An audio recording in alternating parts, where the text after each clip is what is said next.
Hi, my name is David. I'm in Tainan, and this is Taiwan in English. In today's exciting episode, we will be continuing on with episode 6 of The Legend of Sleepy Hollow. I profess not to know how women's hearts are wooed and won. To me, they have always been matters of riddles and admiration. Some seem to have but one vulnerable point, or a door of access, while others have 1,000 avenues, and may be captured in 1,000 different ways. It is a great triumph of skill to gain the former, but a still greater proof of generalship to maintain possession of the latter. For man must battle for his fortress at every door and window. He who wins 1,000 common hearts is therefore entitled to some renown, but he who keeps undisputed sway over the heart of a coquette is indeed a hero. Certain it is, this was not the case with the redoubtable Brom Bones, and from the moment Ichabod Crane made his advances, the interest of the former evidently declined. His horse was no longer seen tied to the palings on Sunday nights, and a deadly feud gradually arose between him and the preceptor of Sleepy Hollow. Brom, who had a degree of rough chivalry in his nature, would fain have carried matters to open warfare, and have settled their pretensions to the lady.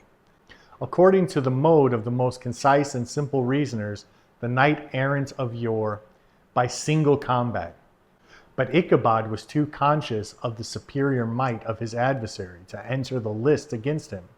He had overheard a boast of Bones that he would double the schoolmaster up, lay him on a shelf of his own schoolhouse, and he was too weary to give up the opportunity.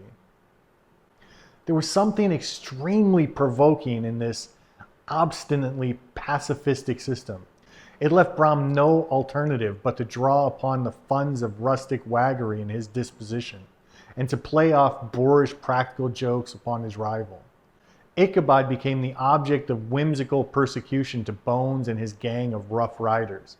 They harried his hitherto peaceful domains, smoke out his singing school by stopping up the chimney, broke into the schoolhouse at night in spite of its formidable fastenings of wide innuendo stakes, and turned everything topsy-turvy, so the poor schoolmaster began to think all the witches in the country held their meetings there. But what was still more annoying, Brom took all opportunities of turning him into ridicule in presence of his mistress, and had a scoundrel dog whom he taught to whine in the most ludicrous manner, and instructed as a rival of Ichabod's to instruct her in sophistry. In this way, matters went on for some time, without producing any material effects on the relative situation of the contenders' powers. On a fine autumn afternoon, Ichabod, in a pensive mood, sat enthroned on the lofty stool from whence he usually watched all the concerns of his little literary realm. In his hand he swayed a ferule, that scepter of despotic power. The birch of justice responded on the 3 nails behind the throne, a constant terror to evildoers, while on the desk before him might be seen sundry contraband articles and prohibited weapons, detected upon the person of idle urchins, such as half-munched apples, pop guns, whirligigs, flying cages, and other legions of rampant little paper gamecocks. Apparently, there had been some appalling act of justice recently inflicted, for his scholars were all busily intent upon their books, or slyly whispering behind them with one eye kept upon the master. And a kind of buzzing stillness regained throughout the classroom. It was suddenly interrupted by the approach of a Negro in a tow-cowed jacket and trousers.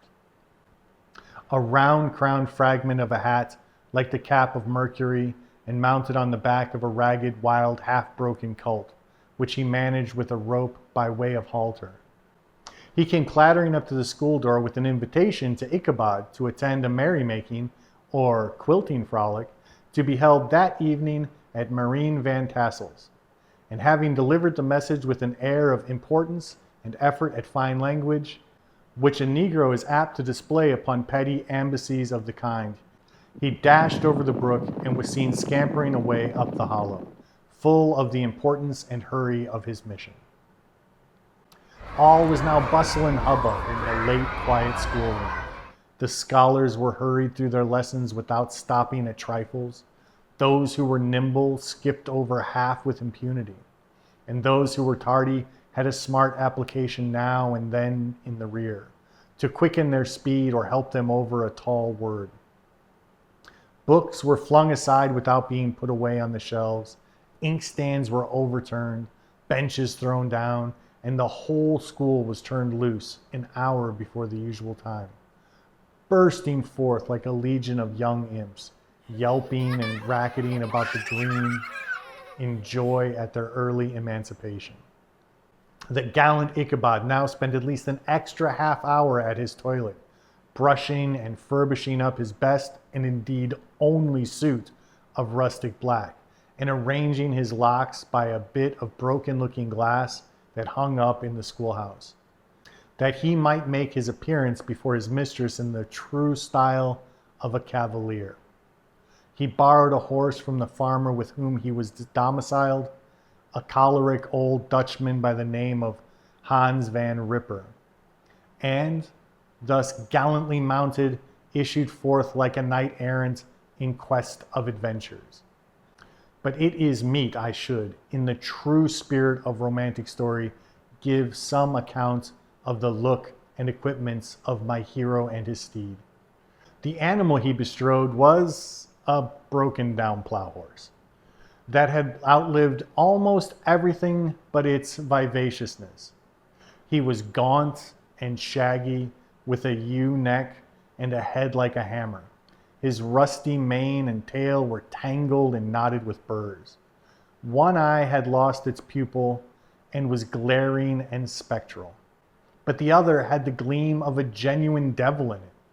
Still, he must have had fire and metal in his day, if we may judge from the name he bore of Gunpowder. He had, in fact, been a favorite steed of his master's, the choleric Van Ripper, who was a furious rider and had infused very probably some of his own spirit into the animal. For, old and broken down as he looked, there was more of the lurking devil in him than any young filly in the country. Ichabod was a suitable figure for such a steed. He rode with short stirrups, which brought his ears nearly up to the pommel of the saddle. His sharp elbows stuck out like grasshoppers. He carried his whip perpendicularly to his hand, like a scepter, and as the horse jogged on, the motion of his arm was not unlike the flapping of a pair of wings. A small wool hat rested on the top of his nose, for so his scanty strip of forehead might be called, and the skirts of his black coat fluttered out almost to the horse's tail. Such was the appearance of Ichabod and his steed as they shambled out of the gate of Hans van Ripper, and it was altogether such an apparition as is seldom to be met with in broad daylight. And with Ichabod all cleaned up and heading off to a party, it's time for today's question. I know it's pretty simple, but the story says that Brom wanted to double the schoolmaster up and lay him on a shelf of his own schoolhouse. Why didn't he? And what did he do instead? He did a lot of things, so you have plenty of options. And that's it for episode 6. Before you go, if you liked the video, hit the like button and subscribe so you don't miss anything. And don't forget to comment below. And as always, if you have any questions, you can find me here or on social media, links below. And I'll see you in the next exciting episode of Taiwan in English. Bye.